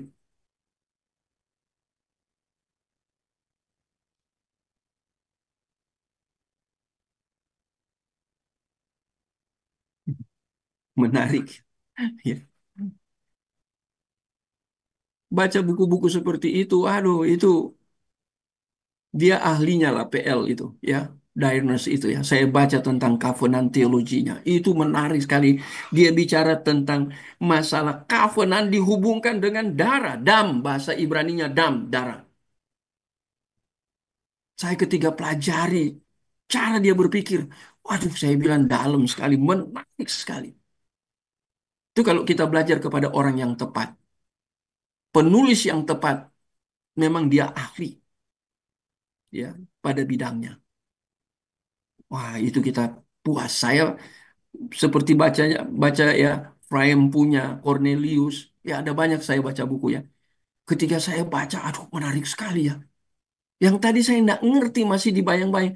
Semua seperti terbuka untuk membangun mindset yang biblical atau mindset yang teologis melalui mereka. Orang lain juga jemaat itu untuk membangun mindset spiritual mereka itu melalui Pak Imer, ya ada Krie di sini yang sudah pelayanan, mungkin Pak John Roni juga sebagai pelayan, Krie ya dan teman-teman yang lain. Wah, kita bisa membangun itu. Itu menarik, ya. Nah, sekarang pada titik kritis dalam sejarah penebusan, Allah menyatakan, akulah Tuhan, akulah Dia. Nah, ini ambil dari Yesaya. Semua dari PL. PL semua. Dari Mazmur 135 ayat 13. Dalam ayat-ayat tersebut, tidak hanya Tuhan, tetapi juga penekanan pada kata kerja menjadi. Ini ya, menjadi, mengingatkan nama Wahyu dalam Keluaran 3 ayat 14. Jadi bagian ini akulah Tuhan, akulah Dia. Ini di Keluaran 3 ayat 14 itu. Eser ya. Allah perjanjian itu Allah perjanjian yang ada dalam Keluaran 3 ayat 14. Nggak bisa lepas dari situ. Itu menjadi titik poin ketika kita belajar serius.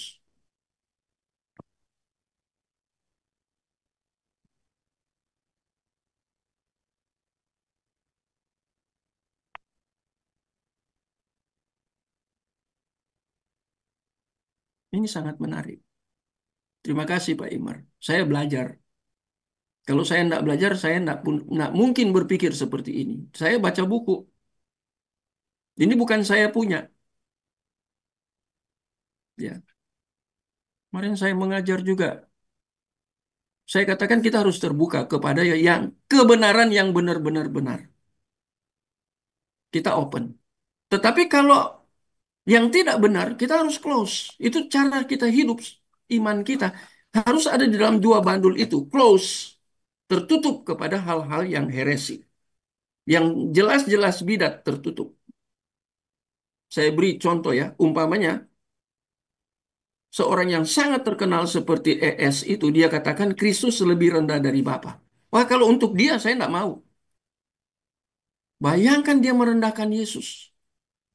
Itu konsep Tritunggalnya seperti apa itu? Ngapain dengar dia? Bukan soal dia terkenal, dia punya jabatan strategis di dalam pekerjaan Tuhan, baik di gereja, di STT. Bukan soal itu, ini soal kebenaran. Kebenaran bukan soal status secara sosial kita di dalam lingkup rohani, sosial dalam lingkup rohani, yaitu gereja atau sekolah teologi. Enggak bisa. Kita harus close. Tetapi tentang kebenaran yang memang benar-benar itu kebenaran. Karena Tuhan singkapkan ke dia. Ya, saya pakai kata menyingkapkan, apokaliptis. Tapi yang disingkapkan itu sudah ditulis, kemudian kita pelajari, itu menjadi potiso. Bukan lagi, karena sudah disingkapkan, penyingkapan itu sudah berhenti. Alkitab sudah tutup. Kanon tertutup, sudah selesai. Sudah disingkapkan semua. Sekarang yang penyingkapan itu yang sudah dikanonkan, kita kan belajar. Nah, kita belajar caranya seperti John Frame. Caranya seperti William Dyrness. Itu yang kita harus pelajari.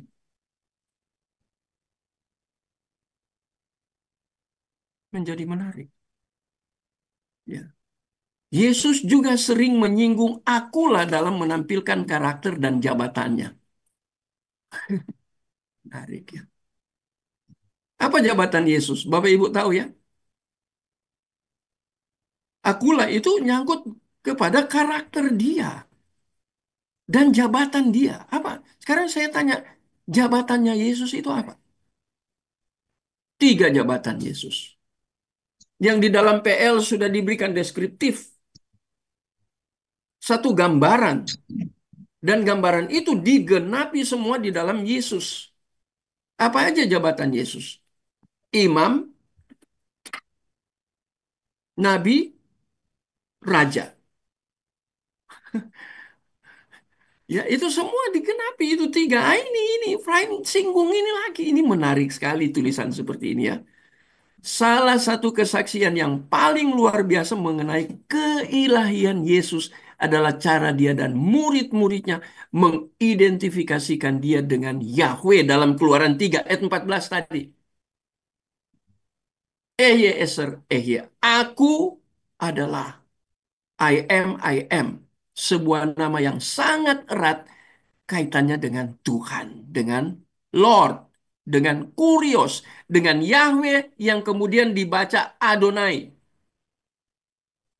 Sehingga pada suatu saat orang-orang Yahudi menjadi takut bahkan untuk mengucapkannya. Saking mereka hormati, mereka menjadi takut.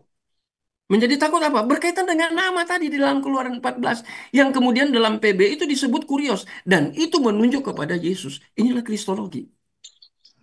Sudah ada dalam PL.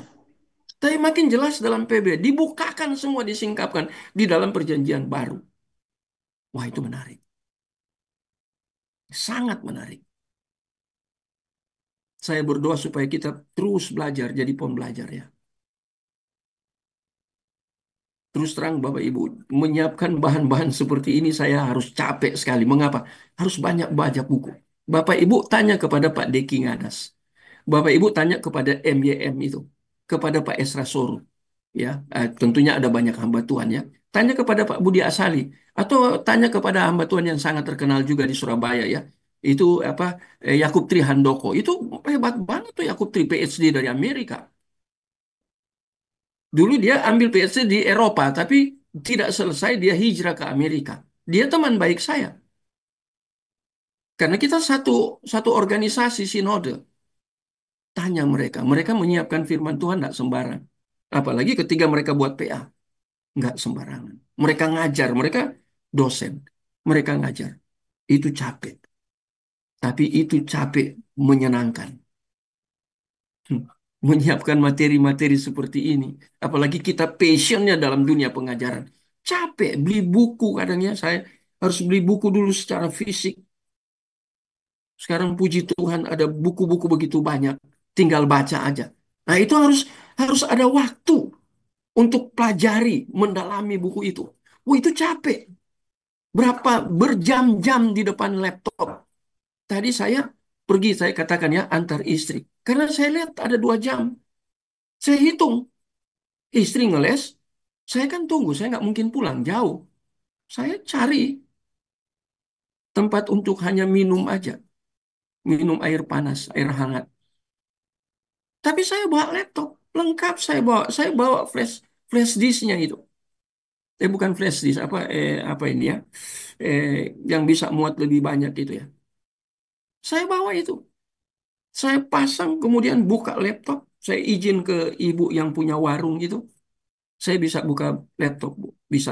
Nggak apa-apa saya bayar 2 jam karena saya di sini. Nggak usah, Pak. Karena saya langganan di situ. Untuk baca lagi, baca lagi, baca. Baca. 2 jam itu tadi karena tunggu istri. Sebelumnya pagi saya sudah baca juga. Baru saya ngajar. Berhenti ngajar, saya makan dulu. Baru baca lagi. Terus membaca. Memperkaya ini. Wawasan spiritual. melalui baca referensi yang berkualitas. Itu capek, tapi menyenangkan. Nggak apa-apa. Kita belajar capek nggak? Bu Sari capek ya? Iya Bu Sari ya. Pasti capek, Capek, apalagi Pak, tapi pelajaran menyenangkan. seberat Capek, gini. Pak, tapi menyenangkan. Capek ya Pak Inar? Capek menyenangkan, Pak. Kita cuma denger aja kok, Pak. Yang capek itu Pak Moses. Oke Bu Sari. Ya. Yang lebih Ada, capek Pak Moses. ada satu dokter, dia dulu orang Hindu, karena dia dari Bali. Dia orang Hindu. Itu Hindu nggak gampang. Itu dia, di agamanya dia, itu dia penyembah yang hebat. Dia kepala perhutani Jawa Timur. Kepala perhutani. Dia doktor dari IPB, Institut Pertanian Bogor. Dia bergereja di GKI. Dia ketemu saya. Dia bilang, Pak Moses ngajar kok bisa gitu. Dokter loh. Dia majelis gereja di GKI waktu itu. Dia ketemu. Sampai sekarang dia akrab. Ada aja yang dia tanya tentang Alkitab. Dia sudah pelayanan juga. Ada beberapa gereja, dia sudah pensiun. Jadi sekarang dia mulai berkecimpung dalam pelayanan. Dulu ada juga bosnya Bea Cukai itu Pak Natal Siahaan, sudah almarhum ya, sudah meninggal. Itu sebelum ketemu saya. Ya dia jadi Kristen di GKI. Tapi ya seperti itulah Kristen. Nah, kemudian mengalami kecelakaan waktu dia pulang, itu mobilnya rolling di dia di Perak. Kalau Bapak Ibu di Surabaya itu Perak kan di apa ya, utara sana dekat pelabuhan. Itu kantor itu. Kemudian dia naik tol karena dia perumahan di Pondok Chandra, agak dekat turun tol. Itu mobilnya, sopir mungkin ngantuk. Dia rolling, istrinya mati. Tadi saya tidak kenal dia. Tiba-tiba saya diundang. 3 malamnya saya pengkhotbah. Dia dengar khotbah saya. Dia minta ketemu. Dia patah-patah dia. Dia pulang sementara karena itu, istrinya meninggal itu. Di William Wood, akhirnya saya di rumah sakit William Wood itu. Saya diminta ke rumah sakit doa. Lama-lama dia bilang, Pak Moses bisa buka persekutuan untuk kita belajar Alkitab. Nanti saya panggil pengusaha, bahkan saya panggil pejabat dari Polda yang saya kenal. Karena bos bea cukai kan hubungannya sama Polda. Datang itu kepala narkoba. Kepala narkoba Jawa Timur. Saya nggak tahu dia pakai kaos kok. Hadir persekutuan, dia dengar khotbah saya.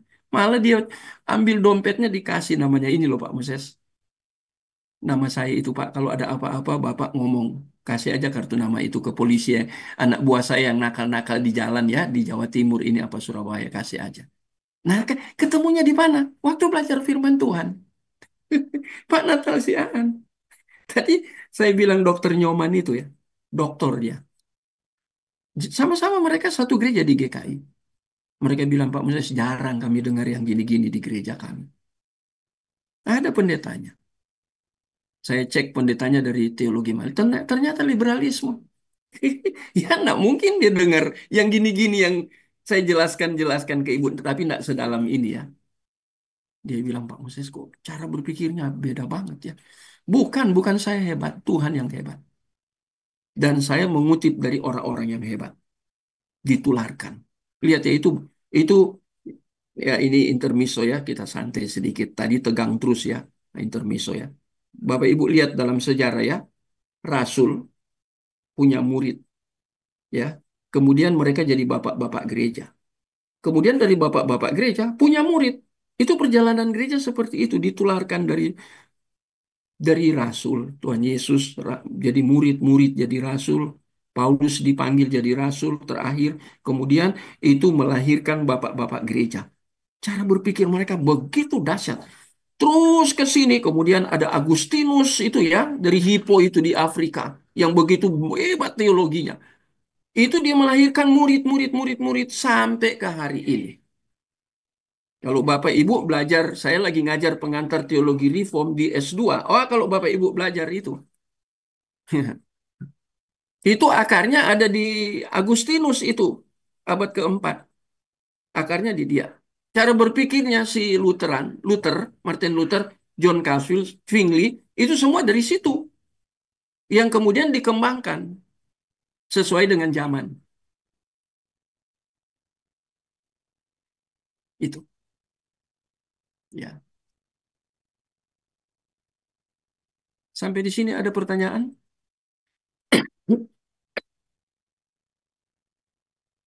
Apa kurang jelas, Bapak Ibu? Sangat jelas Pak Moses. Terima kasih pembelajarannya. Kita masih ada waktu ya, 20 menit, cukup. Nanti kita lihat ya. Nanti karena muncul kata kurios dari Yahweh tadi, kemudian ke Adonai, masih bahasa Ibrani, kemudian dia kurios. Nanti kita lihat kaitannya itu berbicara tentang Kristus itu. Nanti kaitannya dengan kata hamba, dulos. Wah, itu menarik. Itu rangkaian itu, ya. Nanti kemudian muncul kalau ada kurios, ada Tuhan atau ada Tuhan, pasti ada hamba. Hamba Kristus. Wah, nanti lihat. Ya, ini menarik. Tapi sudah selesai di sini ya. Selesai. Kita terus ya. Oh, ini masih ada sedikit. Nah, ini sejarah sepanjang sejarah penebusan Allah. Ini PL, ya. Lambangnya penebusan Allah di PL apa itu? Mesir itu. Israel kan diperbudak berapa puluh tahun di Mesir itu? 40 tahun ya. Di Mesir diperbudak. Benar ya 40 tahun. Kalau saya salah, cepat komplain. Nggak usah sungkan-sungkan ke saya. Karena saya juga bisa salah, masih manusia ya. Bisa salah. Ya. Jadi itu ya, itu penebusan itu di dalam perjanjian lama itu kan Allah datang memperkenalkan diri ke Keluaran pasal 30 pasal berapa tadi ya? Pasal 3 ayat yang keberapa? 14 ya. Nah, itu Eser itu. Ah, itu keluaran itu memperkenalkan diri kepada Musa untuk membawa orang Israel keluar dari Mesir. Itu kan simbol dari perbudakan. Dan itu bagian ini menunjuk kepada Kristus nanti. Jadi kita lihat dia penebusan Allah. Ya. Allah berupaya mengidentifikasi dirinya kepada manusia. Konteks PL yaitu Israel. PL kan kita lagi belajar PL. Sebagai Tuhan, kurios. Ya. Adonai. Dan mengajarkan serta mendemonstrasikan kepada mereka makna konsep tersebut. Allah adalah Tuhan. Itulah pesan di PL. Ini kelebihannya ketik PL. Yesus Kristus adalah Tuhan. Itulah pesan dari yang baru. Untuk lebih dalam memahami perihal ketuhanan, maka ada beberapa poin. Nah, ini ya, kita lihat di bawah ya. Nah, sekarang kita lihat ini ya. Ini dalam berapa menit bisa ya? Ya, ya. Ya, tinggal 17 menit ya masih bisa. Konsep ketuhanan dalam Alkitab. Apa itu ketuhanan ilahi? Nah, ketuhanan tambah ilahi. Sedikit yang bisa dipelajari dari etimologi. Nah, ini tadi saya katakan ya. Ini kan sudah akrab ya dengan ini ya. Bahasa Ibrani ini ya. Yahweh, tetapi panggilan Israel yaitu Adonai. Tidak boleh Yahweh. Kata Adonai dari kata Adon dan Yahweh. Adon itu Tuhan. Tuhan itu Yahweh. Atau Tuhan itu adalah Yahweh. Menarik ya. Nah, kemudian atau kurios. Mengapa disebut kurios? Tadi saya sudah jelaskan. Karena dua ini bahasa Ibrani yang kurios bahasa Yunani. Ya.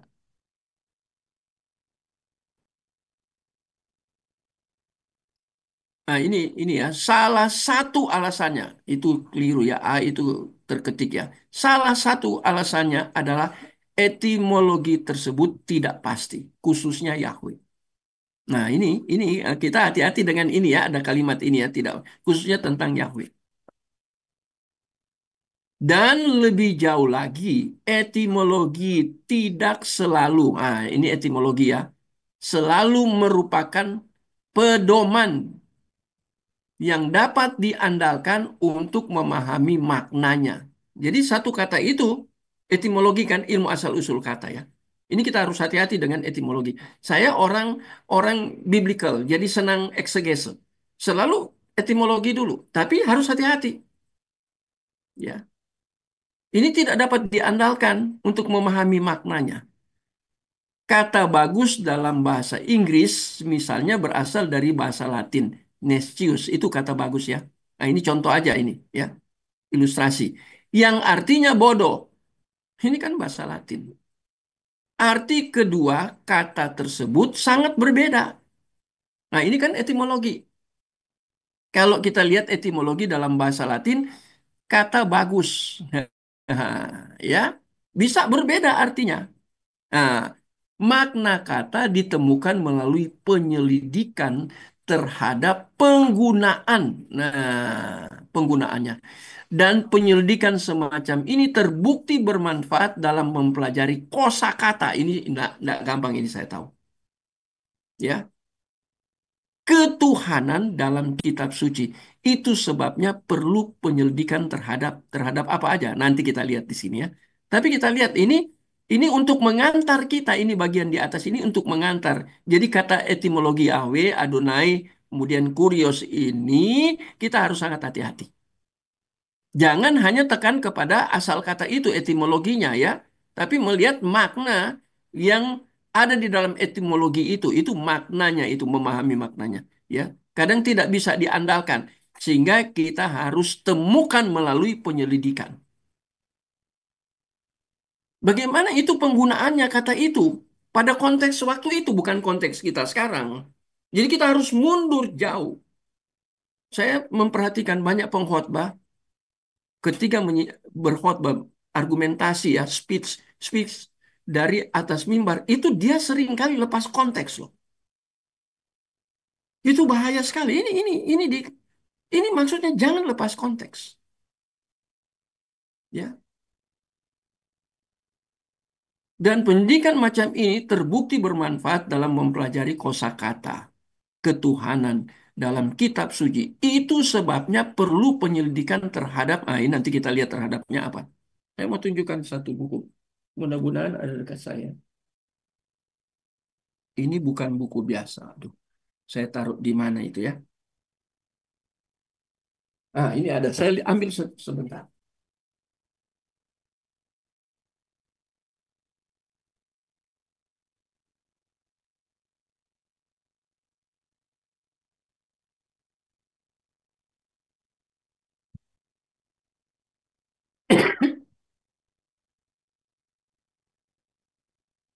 Bapak Ibu kalau mau belajar, ini buku PB. Ini Alkitab PB, Perjanjian Baru ya. Ini Alkitab ini yang saya pegang ini. Ini fungsinya ada tiga. Ketika kita belajar, tadi kan ada kosakata, mempelajari kosakata. Ya, tentang lordship ketuhanan dalam kitab suci. Alkitab. Nah, sekarang Alkitab ini PB, ini di dalamnya, ini ada leksikal, gramatikal, exegetical. Ini menarik sekali. Kalau saya pergi ke gereja, saya hendak khotbah, saya bawa ini. Hamba Tuhannya naik mimbar, dia khotbah. Saya cek khotbahnya dalam bahasa asli, dalam manuskrip. Tapi ini jarang saya bawa karena ini besar banget. Ya, terlalu besar jadi jarang saya bawa. Ya cukup tebal, tapi besarnya itu loh. Jadi besar. Ini ini Ada buku fungsinya tadi itu di tiga. sekolah tuh nak. Ya, leksikal, gramatikal, eksegetikal. Wah, kalau saya belajar PB, menyiapkan khotbah dari PB, dari sini, dalamnya luar biasa. Itu saya beli, berkorban, demi untuk saya harus berkhotbah sebaik mungkin. Ya, jadi kita lihat ini. Saya mau jelaskan ini, mempelajari kosakata tentang lordship. Kan kita lagi bahas tentang ketuhanan, lordship. Ya, sekarang apa yang penting penyelidikan kita?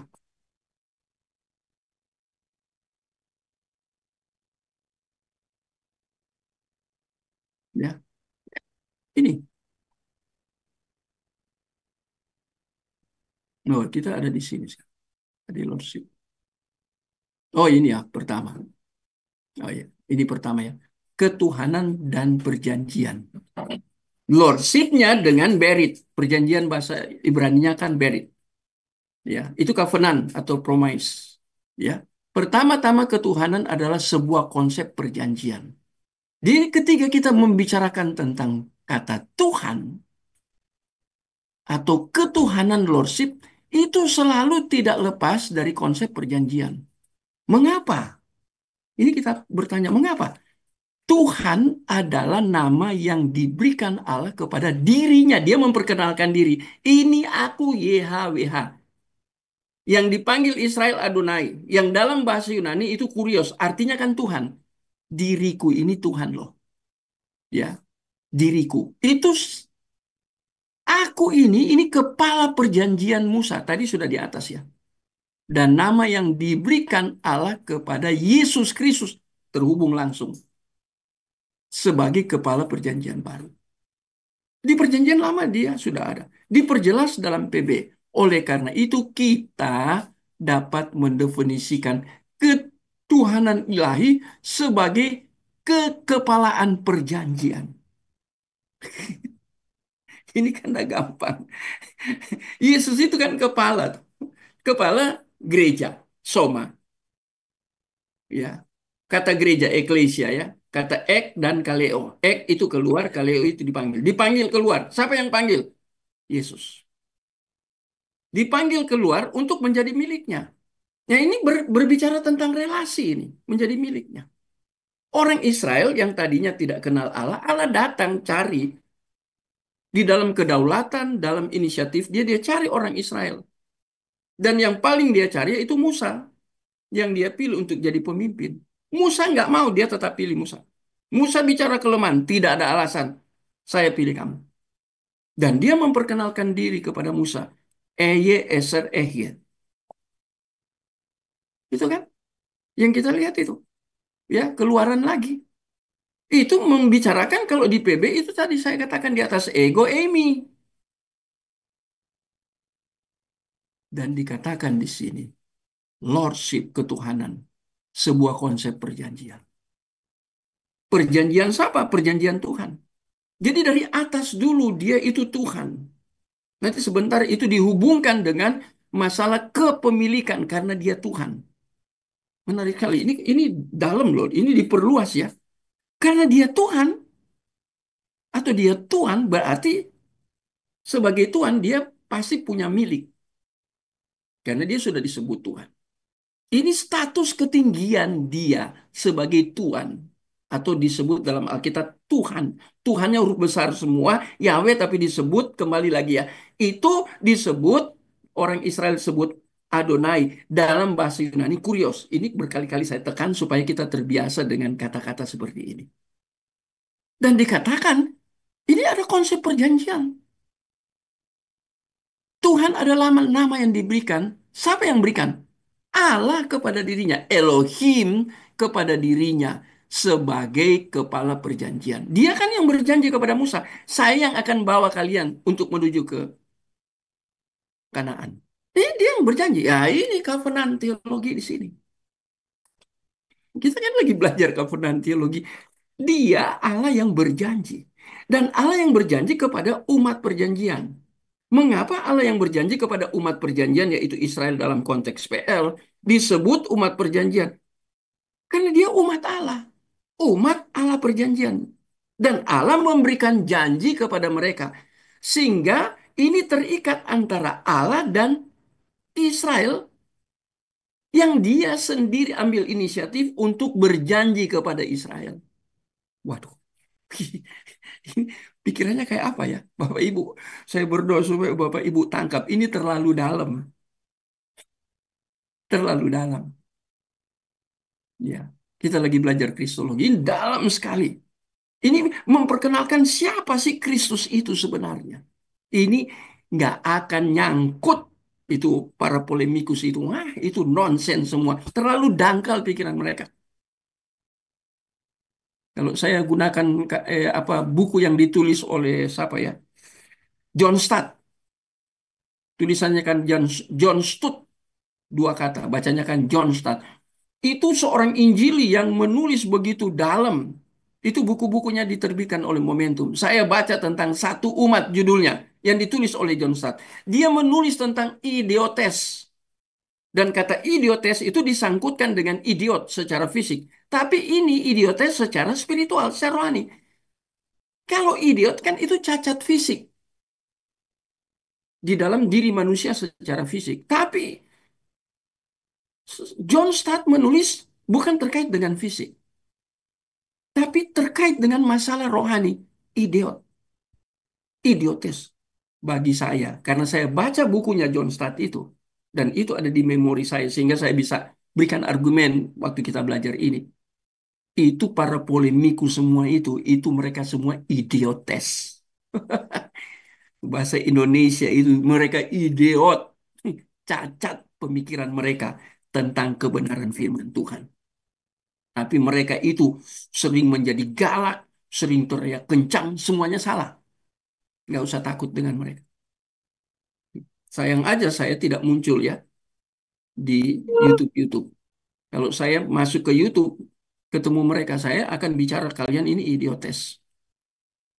Dan saya akan jelaskan ke mereka maksud idiotes. Menurut Alkitab, itu ada di Alkitab konsep idiotes. Ini baru lagi ya. Jadi kita kembali ke sini ya. Ya ini ya. Jadi kalau bicara tentang Tuhan itu langsung nyangkep, langsung terkait dengan konsep perjanjian. Karena dia Tuhan, dia Tuhan. Ya. Perjanjian dapat merujuk pada kontrak dan kesepakatan. Nah, ya. Berarti kontrak kan? Kalau kontrak berarti ada ikatan. Nah, tadi sudah dibahas di atas. Covenant itu, berit itu atau promise itu ikatan. Kontrak, ikatan. Berarti kita dan Allah, umat dan Allah, umat pilihannya dan Allah, itu terikat. Wah, menarik ini ya perjanjian. Kita harus terikat kepada Kristus. Kalau dalam bahasa lain, itulah koinonia. Ikatan itu dalam bentuk fellowship, itu koinonia. Persekutuan. Persekutuan kan itu ikatan. Kalau Bapak Ibu belajar mendalami tentang kata koinonia, kata Yunani ya, tiga panggilan gereja ya, koinonia, diakonia, terakhir marturia. Bapak Ibu belajar satu aja, koinonia, itu dalam banget. Itu ikatan. Ikatan melalui persekutuan, fellowship. Itu ikatan loh. Saya berikan ilustrasi. Kalau kita duduk di Giras, ya kalau di Jawa dibilang di Giras ya, Bu Sari pasti ngerti ya Pak Anton. Nggak tahu teman-teman lain ngerti nggak Giras. Itu tempat orang kumpul, ada kopi di situ, ada mie, Indomie. Ah, kan orang kan sama-sama pergi ke situ. Kan ada kursinya kan. Apakah itu fellowship? Enggak. Tidak ada perjanjian di situ, tidak ada beret di situ, tidak ada covenant di situ. Bebas di situ. Tapi kalau kita berkumpul itu kemudian karena ada panggilan yang sama dari Allah, kemudian dia ikat kita, itu namanya koinonia. Jadi koinonia itu persekutuan yang sifatnya horizontal terkait dengan vertikal. Dua itu jalan terikat dengan Allah. Kita yang berkumpul sama-sama milik Allah. Kita terikat satu dengan yang lain. Itu menarik. Kontrak kesepakatan di antara yang sederajat.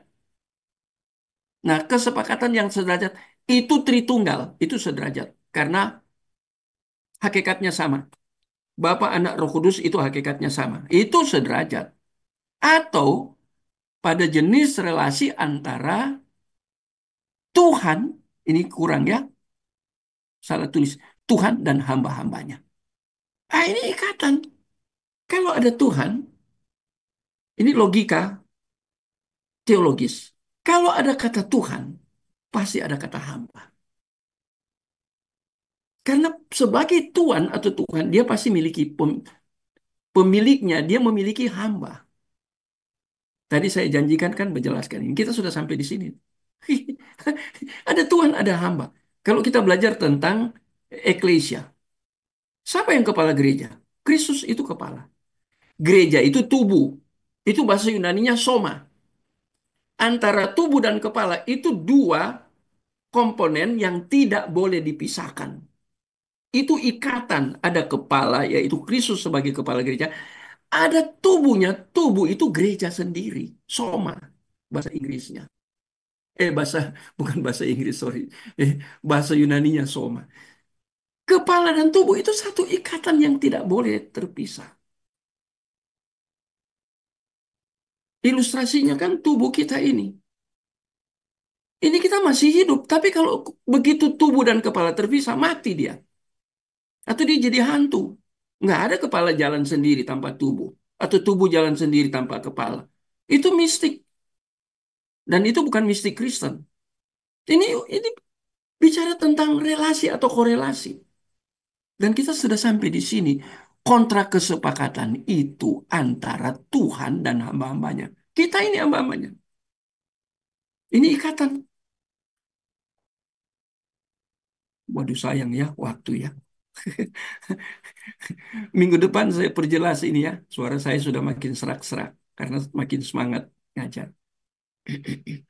Ya, jadi minggu depan kita fokus ke sini ya. Ada banyak ke bawah ya. Tapi kita lihat nih ya kan. Ya. Aduh. Oke Bapak Ibu. Waktu yang memisahkan kita.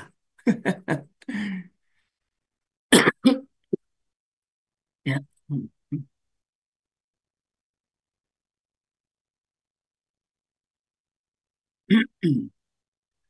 Sekarang tolong ada yang tutup.